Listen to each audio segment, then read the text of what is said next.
ఒకసారి చూడండి, మనం స్టార్ట్ చేసినటువంటి రైతు బంధు పథకం ఇవాళ కేంద్ర ప్రభుత్వానికి దేశంలోని ఇతర రాష్ట్రాలకు ఆదర్శం. మన ఇవాళ దేశంలోని అన్ని రాష్ట్రాలు కూడా తెలంగాణ మోడల్లో మేము ఇంటింటికి త్రాగునీరు అందిస్తామని చెప్పి ఇవాళ కేంద్ర ప్రభుత్వము ఇతర రాష్ట్రాలు మిషన్ భగీరథను కూడా మోడల్ తీసుకుంటున్నారు. అదేవిధంగా ఇవాళ తెలంగాణ ప్రభుత్వం నాణ్యమైన 24 గంటల ఉచిత కరెంటు రైతాంగానికి అందిస్తాము. తెలంగాణ ప్రభుత్వం స్టార్ట్ చేసిన కళ్యాణ లక్ష్మి షాదీ ముబారక్ కావచ్చు, రెసిడెన్షియల్ స్కూల్ కావచ్చు, ఇవాళ ప్రతి జిల్లాకు ఒక ప్రభుత్వ వైద్య కళాశాల అని చెప్పి మన ముఖ్యమంత్రి గారు నిర్ణయిస్తే ఈ మధ్యనే ప్రధానమంత్రి గారు దేశంలోని అన్ని జిల్లాలకు మేము ప్రభుత్వ వైద్య కళాశాలలు రావడానికి కృషి చేస్తాం. అంటే ప్రతి విషయంలో కూడా తెలంగాణ దేశానికి దేశంలోని ఇతర రాష్ట్రాలకు దిశను చూపిస్తున్నటువంటి రాష్ట్రం. ఇంత గొప్ప అద్భుతమైనటువంటి వాళ్ళ విజయాలను సాధించిన పార్టీ టీఆర్ఎస్ పార్టీ. అంటే ఒక రీజనల్ పార్టీ అనేటువంటిది పుట్టి రాష్ట్రాన్ని సాధించి ఈ రాష్ట్రం అన్ని రంగాలు ఇటు సంక్షేమంలో అటు అభివృద్ధిలో దేశానికి ఒక మోడల్గా నిలబడింది. ఆర్థిక రంగంలో కూడా ఇవాళ తెలంగాణ మోడల్ బాగా సక్సెస్ అయింది. ఇవాళ మన జిఎస్డిపి వృద్ధి రేటు కానీ, పర్ క్యాపిటల్ ఇన్కమ్ వృద్ధి రేటు కానీ అన్నింటిలో కూడా నిన్న కూడా మేము ఒక న్యూస్ చూస్తూ ఉంటే ఈ సంసద్ యోజన పథకం కింద ఎంపీలను ఒక్కొక్క గ్రామాన్ని దత్తత తీసుకోమని చెప్పారు. లైక్ ఎప్పుడు ఏ రోజుకి ఆ రోజు అప్డేట్ అవుతుంది. దేశంలో 10 మొట్టమొదటి స్థానాలు ఏవి వచ్చినాయంటే తెలంగాణ రాష్ట్రానికి వచ్చింది.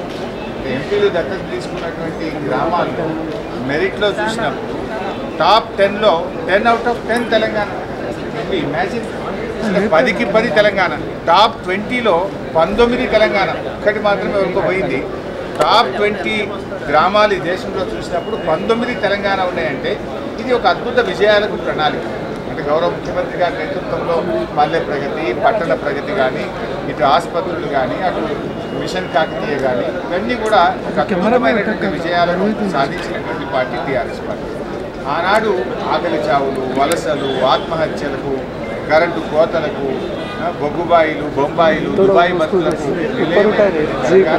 ఇవాళ దేశంలోని 12-13 రాష్ట్రాల నుంచి వలస కూలీలు తెలంగాణకు వచ్చి పనిచేస్తారు. తెలంగాణ నుంచి వలసపోయిన బిడ్డలు వాపసు రావడమే కాకుండా ఇతర రాష్ట్రాల వాళ్ళు ఇవాళ తెలంగాణ నుంచి పనిచేసేటువంటి స్థితికి తెలంగాణ చేరుతుంది. మీరు చూడండి, బిల్డింగ్ కన్స్ట్రక్షన్లో కానీ, హోటల్ ఇండస్ట్రీలో కానీ ఇవాళ ఏ రంగంలో చూసినా కూడా ఇతర రాష్ట్రాలకు చెందిన కూలీలు ఇవాళ తెలంగాణకు వస్తున్నారు. కేంద్రము ఇవాళ బీజేపీ ప్రభుత్వం ఏమంటున్నారు, డబుల్ ఇంజన్ గ్రోత్. ఏమైంది డబుల్ ఇంజన్ ప్రభుత్వాలు ఉన్నటువంటి ఉత్తరప్రదేశ్ నుంచి ఇలా పొట్ట చేత పట్టుకొని తెలంగాణకు బతకడానికి వస్తూ ఉన్నారు. ఇవాళ అనేక రాష్ట్రాల నుంచి ఇలా తెలంగాణకు బతకడానికి వస్తూ ఉన్నారు. ఇది ఒక గొప్ప విజయ పరంపరను ఇలా సాధించినటువంటి పార్టీ తెలంగాణ రాష్ట్ర సమితి. ఈ పార్టీలో 2001 ఏప్రిల్ 27 జలదృశ్యం నుంచి నేటి వరకు కూడా ఒక సభ్యుడిగా, ఒక ఉద్యమకారుడిగా, ప్రభుత్వంలో ఒక భాగస్వామిగా పనిచేయడం నిజంగా నా అదృష్టంగా భావిస్తాం. అన్ని విషయాలు చర్చిస్తాం. దేశ రాజకీయాల గురించి అన్ని చూస్తారు కదా, అన్ని విషయాలు మాట్లాడతాం. కేంద్రం యొక్క వివక్ష వైఖరి కానీ, పన్నుల్లో రాష్ట్రాలకు కేంద్ర ప్రభుత్వం చేస్తున్నటువంటి అన్యాయం కానీ, జాతీయ రాజకీయాల్లో టీఆర్ఎస్ పార్టీ మరి ఏ రకంగా వ్యవహరించాలి, ఈరోజు ఉన్నటువంటి పరిస్థితులు అన్నిటి మీద కూడా పార్టీ చర్చిస్తుంది. మరి మా సభ్యులు రాష్ట్ర వ్యాప్తంగా టీఆర్ఎస్ పార్టీ ముఖ్య నాయకులందరూ కూడా పెద్ద ఎత్తున వస్తున్నారు. అన్ని విషయాలు కూడా సభలో చర్చిస్తాం. అందరూ కలిసి ఏకగ్రీవంగా సమిష్టి నిర్ణయాలు తీసుకొని ఆ నిర్ణయాలు అమలుకై పార్టీ ప్రభుత్వం రెండు ముందు. బండి సంజయ్ లాంటి వాళ్ళు టీఆర్ఎస్ గ్రాఫ్ చేస్తున్నారని చెప్పేసి అంటున్నారు, బీజేపీ మీద విమర్శలు చేస్తున్నారని చెప్పేసి అంతకు మించి వాళ్ళు ఏం మాట్లాడగలుగుతారే? బండి సంజయ్ యాత్రలో ప్రజలు లేక వెలవెలబోతున్నాయి. ఖాళీ కుప్పల్లో మనుషులు లేక చాలా ఇబ్బంది పడి ఎట్లా యాత్రను మధ్యంతరంగా ముగించుకోవాలని దారులు వెతుకుతున్నది బీజేపీ. సరే, వాళ్ళ పరిస్థితి ఏంటో ప్రజలకు తెలుసు, మాకు తెలుసు, మాకంటే ఎక్కువ వాళ్ళకు కూడా తెలుసు. దాని మీద నేను ఎక్కువ మాట్లాడి నేను అనవసరంగా కాదు. కానీ బండి సంజయ్ గారికి అలా అసలు ప్రజల యొక్క ఆదరణ ఏమని చెప్పాలి? బండి సంజయ్ బీజేపీ పాదయాత్రలో మేము పెట్రోల్ డీజిల్ ధరలు విపరీతంగా పెంచినాం, మమ్మల్ని ఆదరించమని చెప్పాను.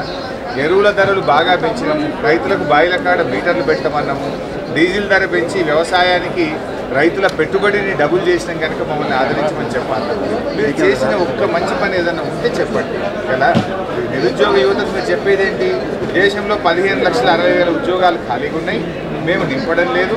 మేము వచ్చినప్పటి నుంచి రైల్వే డిపార్ట్మెంట్లో 3 లక్షల ఖాళీలు అట్నే పెట్టాం, అందుబాటులో మాత్రం చేస్తున్నాం. మీరు పెట్రోల్ డీజిల్ ధరలు రెట్టింపు అయితే చేస్తుంది, పేదలు ఉసురు పోసుకుంటుంది, ఉన్న ఇన్స్టిట్యూషన్స్ అన్ని అమ్మకానికి పెట్టింది. ఇవాళ నేను ఒక విషయం అడుగుతా ఉన్నాను, మీరు ఒక్క ఇండస్ట్రీ తెచ్చిందా? నిరుద్యోగత ఎంత పెరిగింది మీరు వచ్చిన తర్వాత? 3% ఉన్న నిరుద్యోగత ఇలా 7% పెరిగిపోయింది. మీరు కొత్త ఫ్యాక్టరీలు తెరవలే కాదు, కానీ ఉన్న ఫ్యాక్టరీలు అమ్మ చెప్పినారు, ఉన్న ఫ్యాక్టరీలు మూతపడ్డాయి మీ హయాంలో, ఉన్న ఉద్యోగాలు ఊడిపోయినాయి మీ హయాంలో, నిరుద్యోగత విపరీతంగా పెరిగిపోయిన పరిస్థితి. బీజేపీకి అలా ప్రజలు ఆదరించే పరిస్థితి లేదు. వాళ్ళంతా కూడా మేకపోతే కాపేది, వాళ్ళు కేవలం అట్టహాసం చేసి వాళ్ళు నోటి దురుస్తారని ఎక్కువగా ఉంటుంది. అయినా నోటి దురుస్తారని ఎవరు మాట్లాడండి? నిజంగా సబ్జెక్ట్ ఉంటే, సత్తా ఉంటే విషయాల మీద మాట్లాడారు. తెలంగాణ కంటే ఏ బీజేపీ పాలిత రాష్ట్రం మెరుగుగా ఉంది, తెలంగాణ కంటే ఏ బీజేపీ పాలిత రాష్ట్రం బాగా చేస్తుంది? ఒక రాష్ట్రం పేరు చెప్పండి, ఆ రంగం చెప్పండి. పోనీ మీరేమైనా చేసిందా? కార్మికులకు బాగా చేసిందా? ఉద్యోగస్తులకు బాగా చేసిందా? రైతులకు బాగా చేసిందా? దళితులకు బాగా చేసిందా? ఈ దేశంలో గిరిజనుల పరిస్థితి ఏమైనా మారిందా? మీ 7 ఏళ్ల హయాంలో జిఎస్టీ వృద్ధి రేటు ఏమైనా వచ్చిందా? మన వృద్ధి రేటు, జీడిపి వృద్ధి రేటు తగ్గిపోయింది. 8% నుంచి 5.7% పడిపోయింది. దేశం యొక్క ఆర్థిక వృద్ధి రేటు మందగించింది మీ 7 ఏళ్ల హయాంలో. ఏ రంగంలో, ఏ వర్గానికి, ఏ మతానికి, ఏ కులానికి, ఎవరికి మీరు మేలు చేస్తున్నారు? ఒక కార్మికులకు మేలు చేస్తున్నారా? రైతులకు మేలు చేస్తున్నారా? ఏదైనా ఒక్కటి చెప్పండి నాకు. మీ హయాంలో ఫలాని వర్గం, ఫలాని రాష్ట్రం, ఫలాని ప్రజలు ఆనందంగా ఉన్నారు, వాళ్ళ జీవితాల్లో ఒక వెలుతురు వచ్చింది, ఒక వర్గం బాగుపడ్డ వర్గం ఏదైనా చెప్పండి. ఇవన్నీ బీజేపీ వాళ్ళు మైకుల ముందు మాట్లాడే మాటలకు వాళ్ళది అచ్చేదిన అన్నారు. అచ్చేదినేం రాలేదు, ఇక సచ్చేదిన వచ్చినట్టు. మొన్నటి వరకు బీజేపీకి వ్యూహకర్తగా ఉన్న ప్రశాంత్ కిషోర్ టీఆర్ఎస్కి ఏం చేయబోతున్నాడు? ప్రశాంత్ కిషోర్ మీద ఎందుకు ఆధారపడాల్సిన పరిస్థితి?